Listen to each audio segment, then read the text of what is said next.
자, 오늘 미래자동차학부 함성훈 교수고요. 오늘은 자동차 전기산업기사 2020년 1, 2회 통합본에 대한 그 문제풀이를 시작하도록 하겠습니다. 전기산업기사 과목이 일반기계공학 20문제, 자동차 엔진 쪽, 그죠? 엔진 쪽 20문제, 셰시 쪽 20문제, 전기 쪽 20문제에서 총 80문제가 나왔는데요. 이렇게 한번 쭉 한번 문제풀이를 통해서 한 번씩 쭉 한번 보시고 이제 필요한 부분들을 좀 정리하시면서 이번 시험이 아니더라도 다음 시험에라도 또 우리가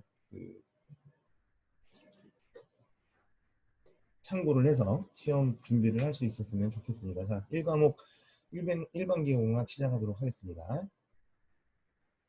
먼저 1번 문제죠. 네, 1번 문제입니다. 자, 듀랄루민의 주요 구성 원소, 그죠? 성분으로 옳은 것은 우리 듀랄루민이라 그러면 알루미늄 합금의 종류고 우리가 시효 경화를 일으키죠. 네, 그죠? 시효 경화, 시간이 지나면서 점점 단단해지는 특성을 가지고 있는 이런 재질의 어떤 합금 원소로 볼 수 있고 합금 재질로 볼 수 있고 알루미늄 합금이죠. 그리고 이제 이 시효 경화 같은 것들에 의해서 강도가 좋고 그죠? 성형성도 우수하고 그래서 항공기나 여러 가지 이런 자동차 재료로 널리 사용되고 있는 합금입니다. 주요 구성품은 구성 원소로는 알루미늄, 그죠? 구리, 마그네슘, 망간으로 구성이 되어 있습니다. 그죠? 그래서 정답은 4번이 될 거고요. 그래서 듀랄루민의 기본적인 그죠? 특징 같은 것들, 그죠? 비강도가 영강에 대해서 한 3배 정도 강하고 그리고 이제 우리가 초듀랄루민, 그죠? 로엑스 합금 이런 것들도 같이 이렇게 쭉 알루미늄 합금 종류에 대해서 공부를 할 때 아마 학습을 하셨을 겁니다. 그래서 하이드로알루민도 있었고 실루민도 있었고 그죠? 그래서 일단 듀랄루민이라 그러면 알루미늄, 구리, 망간, 마그네슘 그죠? 이렇게 주요 성분으로 구성이 되어 있다. 그리고 시효 경화를 일으키고 항공기나 자동차 재료로 널리 사용된다는 거 알고 계시면 될 것 같아요. 그래서 1번은 4번이 답니다. 그죠? 자, 2번은 압력 제어 밸브의 문제죠. 압력 제어 밸브의 종류가 아닌 것은 자, 우리는 압력 제어라 그러면 일반적으로 일의 크기를 결정하는 그죠? 이런 어떤 유치의 제어 밸브를 얘기하는 거고요. 릴리프 밸브나 그죠? 릴리프 밸브나 그죠? 회로 내 압력, 최고 압력을 제어하는 릴리프 밸브. 그리고 이제 2개 이상의 어떤 분기 회로를 가진 회로에서 액추에이터 작동 순서 같은 것들 정하는 시퀀스 밸브. 그죠? 그리고 이제 언로더 밸브, 무브화 밸브라고도 얘기하죠. 그죠? 그래서 유압 펌프로 복귀시켜서 무브화 상태로 그죠? 작동하도록 해주는 무브화, 언로더 밸브도 있고. 그죠? 언로더 밸브도 있고. 또 뭐 있어요?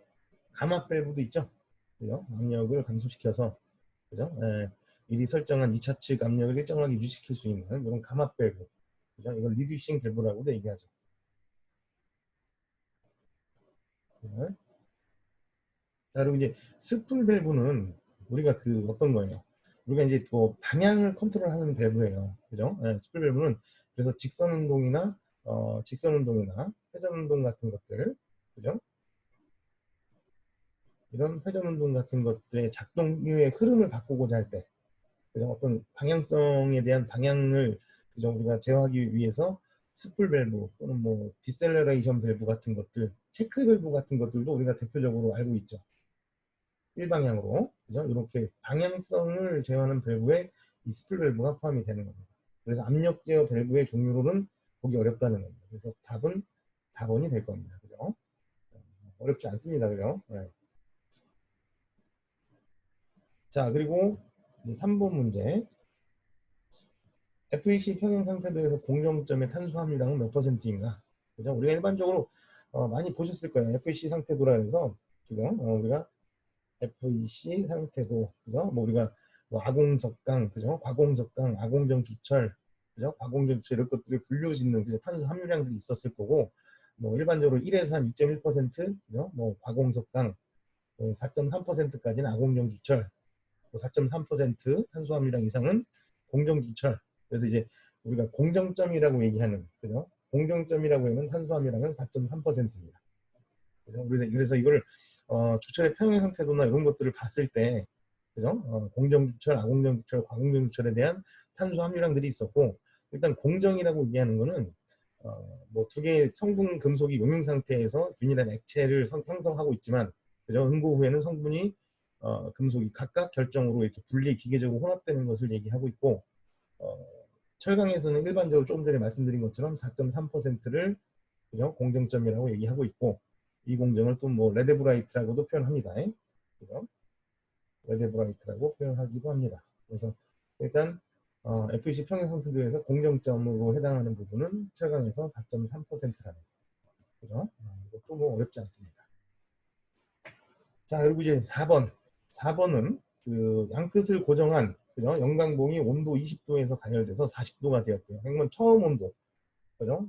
T1에 해당하는 처음 온도가 20도고 T2에 해당하는 게 40도가 되겠네요. 나중에 가열돼서 됐으니까, 그죠? 근데 이제 여름용 문제죠. 재료 내부에서 발생하는 여름용이 몇 뉴턴 퍼 제곱센치인가. 그죠? 스테로탄성 계수는 이렇게 2.1에 10에 6승 이렇게 나와 있고, 그리고 선팽창 계수도 0.00012. 그죠? 1도당 이제 우리가 그 재료가 팽창하는 계수를 얘기하겠죠. 온도당, 단위 온도당, 그죠? 그래서 이 여름용 계산하는 공식은 여러분들 다 알고 있을 거예요, 그죠? 여름용 어떻게 구해요? 여름용은 그죠? 세로탄성 계수 곱하기 그죠? 이렇게 선팽창 계수에다가 나중 온도에서 처음 온도를 빼시면 됩니다. 그래서 뭐 여기 나온 것처럼 그대로 대입해서 그죠? 그대로 대입해서 계산을 하시면 T2에서 T1 빼면 20도겠죠. 이렇게 곱하게 되면 답이 나오는데, 그게 계산기를 사용하시면 504가 나올 거예요. 그죠? 504 뉴턴 퍼 제곱센티미터가 나올 겁니다. 그래서 답은 2번이 될 거예요. 여름력 구하는 공식 같은 것들은 간단하니까 하나 배워놓으시기 어렵지 않죠, 그죠? 그래서 여름력은 세로탄성 계수 곱하기 선팽창 계수의 나중 온도에서 처음 온도와의 차이, 그죠? 이걸 곱해주게 되면 여름력은 쉽게 구할 수 있습니다. 그래서 기본적으로 구하는 여름력은 이런 식으로 구하면 될 것 같고요. 자, 5번 무기재료의 특징으로 틀린 것은, 우리가 일반적으로 무기재료라고 하는 것들은 물론 금속, 비금속 뭐 이런 여러 가지가 있는데, 일반적으로 무기재료라 그러면 우리 세라믹, 유기 같은 거 있죠? 유리 같은 거. 유기 재료, 도기 뭐 이런 재료, 그런 것들을 대표적으로 이제 무기재료로 분류를 시켜 놓고요. 그죠? 일반적으로 이런 세라믹 같은 것들은 비중이나 강도가 크고 내열성, 내식성이 되게 우수하죠. 내열성, 내식성이 우수하다는 거는, 그래서 지금 자동차나 이런 열 관련돼 있는 부품이나 그죠? 어떤 재료 같은 것들 선정할 때 세라믹 재료를 많이 쓰게 되죠. 그래서 대신 이제 뭐 우리가 뭐 세라믹이나 뭐 유기 같은 것들은 취성 파괴의 특징을 가질 거고요. 그죠? 절연체죠. 전기 전도율이 없으면서 열 전도율이 낮기 때문에 우리가 그죠? 고온에 해당하는 부품들에 사용을 할 수가 있고, 아까도 설명한 것처럼 강도와 경도가 크고 내열성과 내식성이 높죠. 자, 그래서 고온 부분에 우리가 이렇게 적용하는 그 무기재료 특성상 선팽장 계수가 크진 않겠죠. 온도에 따라서 막 팽창률이 크진 않을 거란 말이에요. 그죠? 그래서 고온 재료로 우리가 쓸 수 있도록 어떤 강도나 경도 같은 것들이 되게 우수하다. 그죠? 그래서 내열성이나 내식성도 되게 우수하다. 이런 것들은 특징으로 맞지만, 밀도와 선팽창 계수가 크다는 것은 무기재료 특징으로 틀린 얘기가 될 거예요. 그죠? 그래서 답은 3번이 될 겁니다. 그죠? 다음 6번. 뭐 우리가 그 지름이 10mm인 원형 단면에서 가장 큰 값은, 이거는 여러분들 뭐 관성 모멘트, 그죠? 우리 이거 공식 같은 거 뭐 보신 분도 있을 거고, 그죠? 관성 모멘트, 뭐 극관성 모멘트, 그죠? 그리고 뭐 단면 계수, 이런 것들, 그죠? 그리고 극단면 계수, 이런 것들에 대한 어떤 뭐 원형 단면을 갖고 있는 중실축인 경우에, 그죠? 그래서 지름이 10mm다. 이걸 가지고 대입해서 풀게 되면 우리가 관성 모멘트 원형 단면에서 얼마인가요? 64분의 파이 b의 4승. 그죠? 뭐 극관성 모멘트 뭐 이런 것들 32에, 그죠? 32분의 파이 b의 4승. 그죠? 단면 계수, 그죠? 이런 것들 32에 분의, 그죠? 파이 b의 3승. 뭐 이렇게 돼 있죠? 다 알죠, 이거? 16분의 파이 b의 3승. 뭐 이런 값들이 나타나고 있는데, 여기서 이제 굳이 넣어서 뭐 여기 지름값에다 넣어서 대입을 해서 뭐 풀어도 되고, 여러분들 기본적으로 알고 있는 사람들은 요 값이 가장 크다는 거죠. 그죠? 극관성 모멘트 값이 가장 크게 나타난다는 거죠. 그죠? 그래서 답은 2번이 될 겁니다. 뭐 이거는 뭐 단면에 대한 사각단면, 삼각단면, 원형단면 여기에 대한 우리 관성 모멘트 같은 것들에 대한 어떤 공부를 했기 때문에 뭐 어렵지 않게 풀 수 있을 것 같아요. 그죠? 자, 그리고 이제 비틀림 모멘트와 굽힘 모멘트를 동시에 받는 축이래요. 물론 우리가 굽힘 모멘트만 받는 경우도 계산을 할 수 있고 비틀림 모멘트만 가지고 있는 축의 설계 공식에서 그죠? 근데 이건 지금 두 개 다 동시에 받는 거죠. 그래서 뭐 이 우리가 상당 굽힘 모멘트라 그래서 우리 상당 굽힘 모멘트 공식이 어떻게 되나요? 상당 굽힘 모멘트는 요거의 2분의 1에 그죠? 모멘트에 이렇게 루트에 모멘트 제곱에 제곱 이렇게 나오죠. 그죠? 이게 우리가 상당 굽힘 모멘트 식입니다. 그죠? 상당 비틀림 모멘트. 그러니까 이게 우리 지금 이 문제가 뭐예요? 재료의 상당 비틀림 모멘트를 구하라는 거잖아요.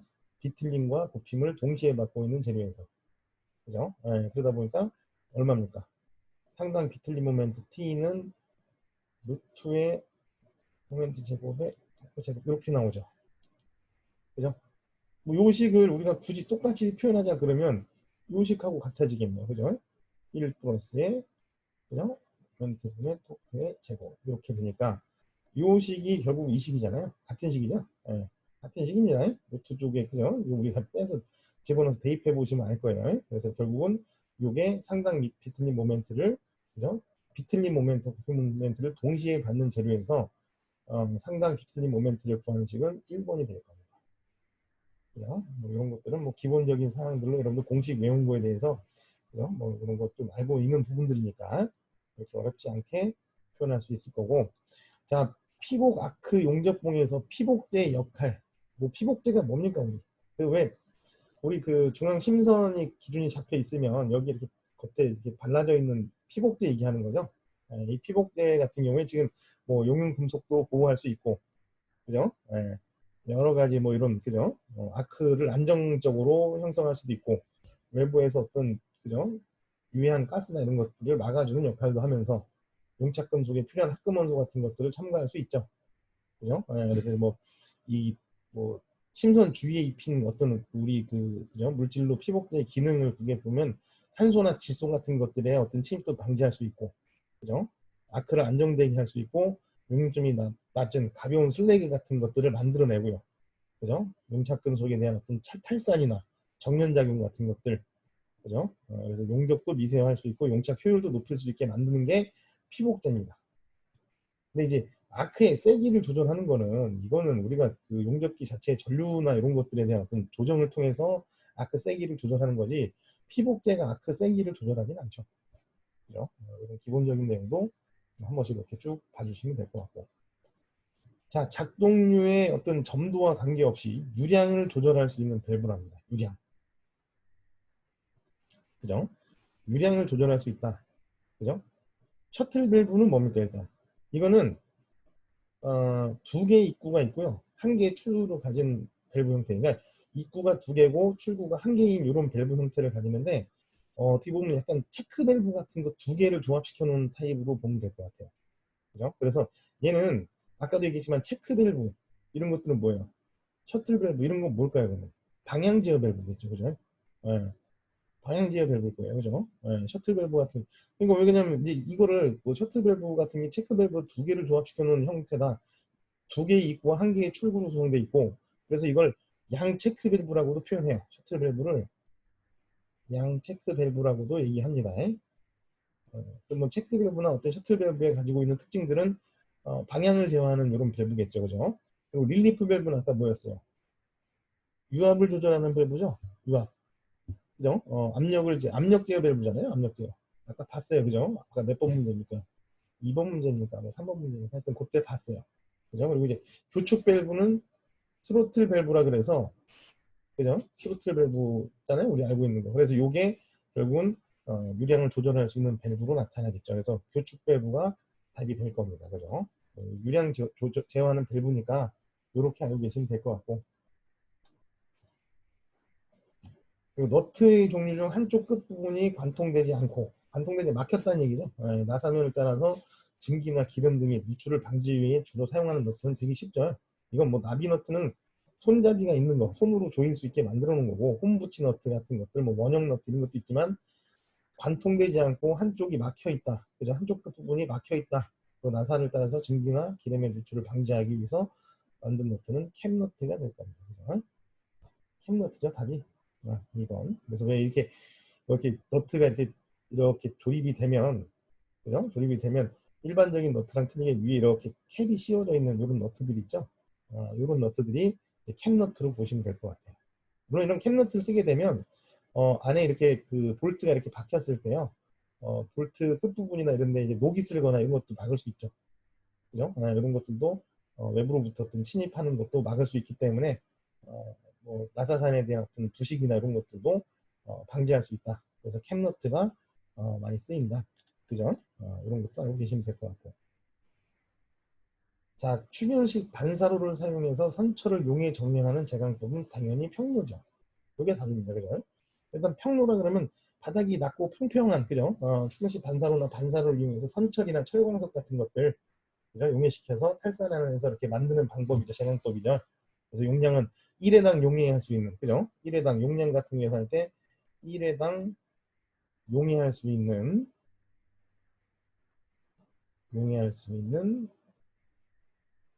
그죠? 쇳물의 무게,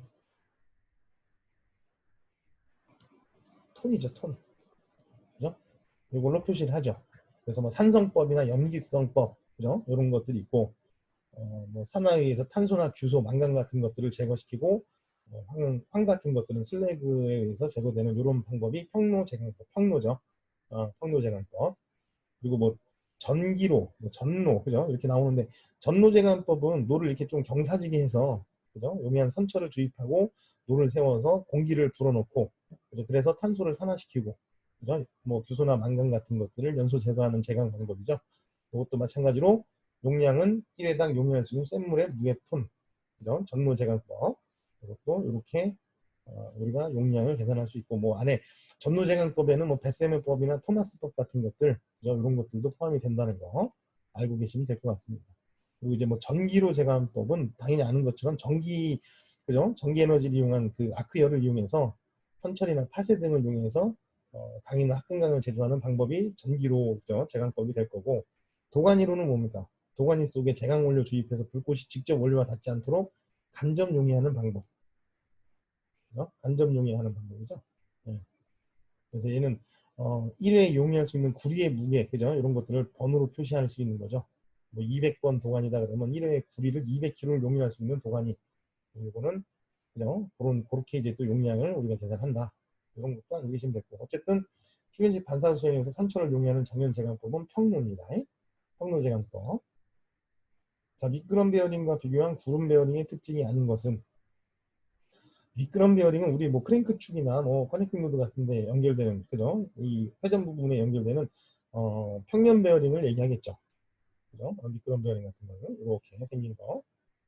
근데 이제 구름 베어링이라 그러면 뭐 볼 형식도 있고 롤러 타입도 있고 여러 가지 이런 타입들이 있어요. 그죠? 그래서 기본적으로 특징이 아닌 것은 구름 베어링이 가지고 있는 어떤 특징들, 그죠? 장점들 뭐가 있을까요? 마찰 저항이 적죠. 이는 마찰 저항이 면이 접촉하다 보니까 이런 미끄럼 베어링 같은 경우에 마찰 저항이 좀 커질 수 있는데, 뭐 볼 타입의 어떤 이런 베어링, 그죠?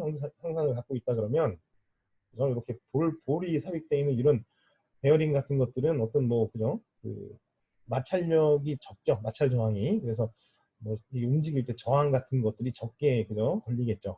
그리고 이제 뭐 급유도 편리하고, 그죠? 베어링 전원의 길이를 짧게 할 수도 있고, 그죠? 그래서 기계를 소형화할 수도 있고, 그죠? 이런 것들이 이제 구름 베어링이 가지고 있는 특징이 될 거예요. 그죠? 그래서 구름 베어링의 특징이 아닌 것을 굳이 보자면 충격 흡수력이 우수하다. 요거는 단점입니다. 일단 구름 베어링의 단점 중에 하나가 값이 좀 비싸고 충격이 약한 겁니다. 그죠? 그리고 축과 축 사이에 상당히 짧은 곳에, 그죠? 길이가 짧은 곳에는 사용할 수 없는 이런 단점이 있습니다. 그래서 충격 흡수력은, 그죠? 미끄럼 베어링이 훨씬 더 우수하겠죠. 구름 베어링은 충격에 약한 특성을 갖고 있습니다. 그래서 그런 것들이 특징이 아닌 걸로 단점이죠. 어떻게 보면 단점을 찾는 거죠. 그래서 호환성도 좋고. 다음, 다음 중 차동 분할 장치를 갖고 있는 밀링머신의 부속품, 그죠? 부속품이 뭐냐? 뭐 회전 테이블, 슬로팅에 밀링머신이 쓰는데 일단 인덱스 헤드라 그래서 우리가 분할대라는 게 있어요. 그죠? 이 분할대는 뭐 디바이딩 헤드하고 스파이럴 헤드라고도 하는데 밀링머신 작업에서 분할 작업 있죠? 밀링머신 작업할 때 분할 작업이나 그죠? 뭐 각도 같은 것들 변이할 때 각도 변이가 요구할 때 이런 때 이제 적용되는 분할대 어떤 각도 변이 시스템을 얘기를 하는 겁니다. 그죠?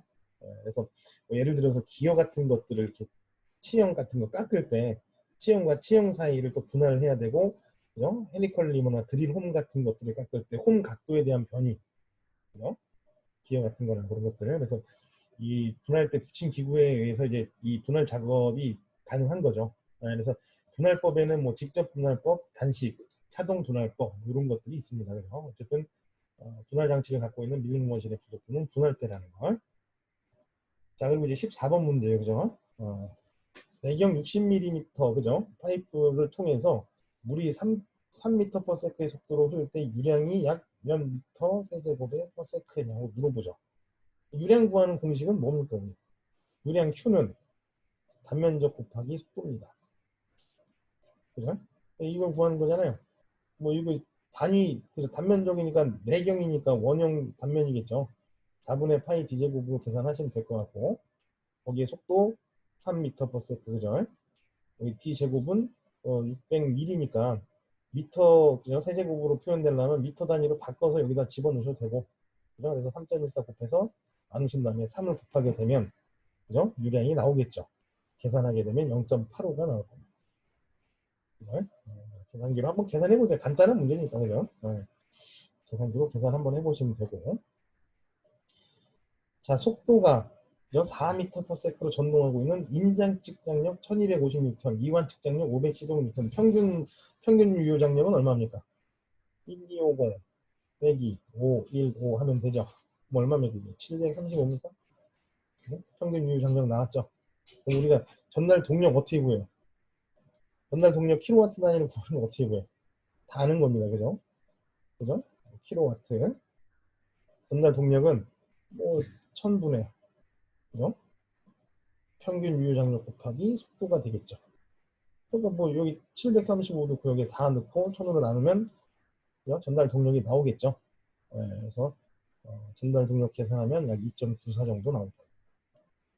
그죠? 뭐 안 어렵습니다. 그죠? 다 간단한 공식으로 풀 수 있으니까 여러분들이 한 번씩 풀어보시면 됩니다. 그죠? 스프링백 현상과 가장 관련이 있는 작업이 뭘까요? 스프링백이 뭐예요? 프레스 가공 같은 데서 가장 많이 생기죠? 일단 답은 4번이에요. 뭐 금형 형틀에 넣고 어떤 재료를 이렇게 넣고요. 그죠? 재료를 이런 금형 형틀에 꽉 찍어 눌렀을 때 프레스력을 해제했을 때 이 그죠? 안에 있는 금속 판넬이나 뭐 이런 재료가 다시 원래 모양으로 돌아오려는 게 스프링백이잖아요. 그죠? 그래서 지금 우리가 뭐 AHSS라고 얘기하는 초고장력강, 그죠? 초고장력강 같은 것들을 우리가 이런 프레스 가공을 할 때 스프링백 현상이 생기니 그죠? 재료를 가공하기가 쉽지 않죠. 그래서 이제 이런 것들을 개선하기 위해서 뭐 핫스탬핑 공법 같은 걸 이런 것들 이용해서 뭐 이런 그 내분력 같은 것들 스프링백을 줄이면서 뭐 현상을 없애면서 프레스 가공할 수 있다는 겁니다. 그래서 프레스 가공 시에 이제 이런 스프링백 현상이 많이 발생을 한다는 거예요. 그죠? 관련 있는 작업은 프레스 공정이 될 거예요. 이거는 그냥 여러분들 다 아는 거예요. 우리 이거 저희 뭐야 재료역학 같은 거 할 때 길이 방향, 뭐 폭 방향, 그죠? 뭐 세로 방향률, 가로 방향률, 우리가 전단, 변형률 이런 거 했는데 모르겠어요. 비틀린 변형률 있는 사람 모르겠어요. 그죠?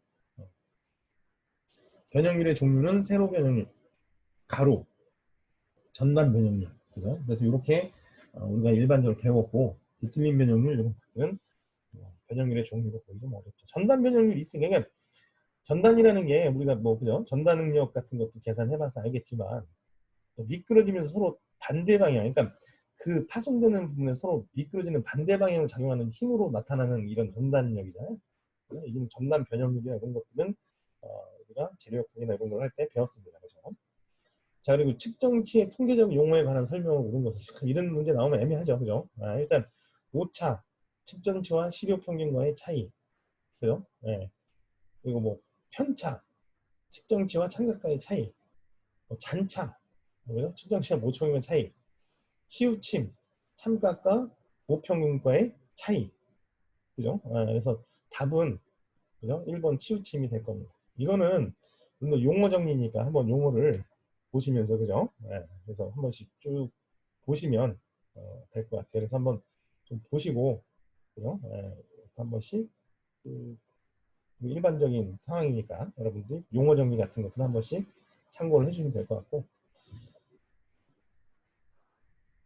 이거는 뭐예요? 한쪽 또는 양쪽이 기울기를 갖는 평판 모양의 쐐기. 요거는 우리가 이 그 두 개의 축 같은 거 연결할 때 가운데 이렇게 넓적한 평평한 판넬 모양으로 두 축을 연결해서 그죠? 사용되는 결합 요소를 얘기하는 겁니다. 그래서 이걸 우리는 코터라고 얘기를 해요. 그죠? 코터가 이제 이렇게 평평한 모양을 가지고 그죠? 평평 모양의 쐐기 형태로 두 개의 축을 여기 확 박아서 그죠? 두 축을 연결을 시키는 거죠. 두 축을 연결시켜서 인장력이나 압축력을 받는 두 개의 축을 연결하는데 주로 사용되는 결합력 요소는 코터가 됩니다. 그죠? 키는 우리가 그 홈을 파서 뭐 이제 홈무지 타입도 있고 뭐 안장형 키도 있고 반달 키도 있고 여러 가지 키가 형태가 있죠.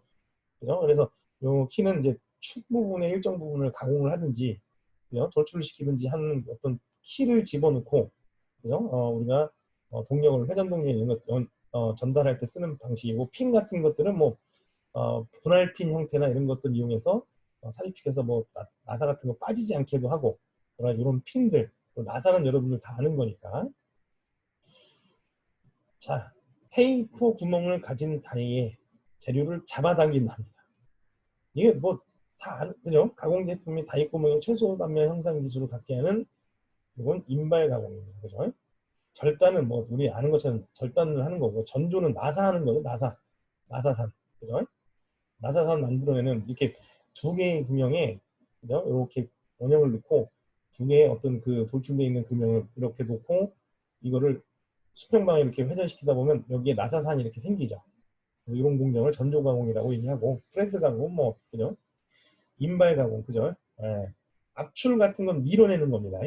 뒤에서 재료를 뒤에서 밀어내서 이렇게 쭉 빼는 거고, 인발 같은 것들은 잡아당기는 거죠. 그래서 철사 같은 거 있죠? 철사 같은 거 이렇게 쭉 그죠? 우리가 뺄 때 인발 가공으로 많이 하죠. 그래서 이런 최소 단면 현상 치수를 갖게 하는 가공법은 인발 가공이라는 거죠. 그래서 이런 것들 기본적으로 좀 알고 계시면 될 것 같아요. 그래서 일반기공학 수능 문제 간단하게 풀어봤는데 뭐 여러분들 공부 열심히 잘하니까 그렇게 어렵지 않게 풀 수 있을 것 같아요. 그죠?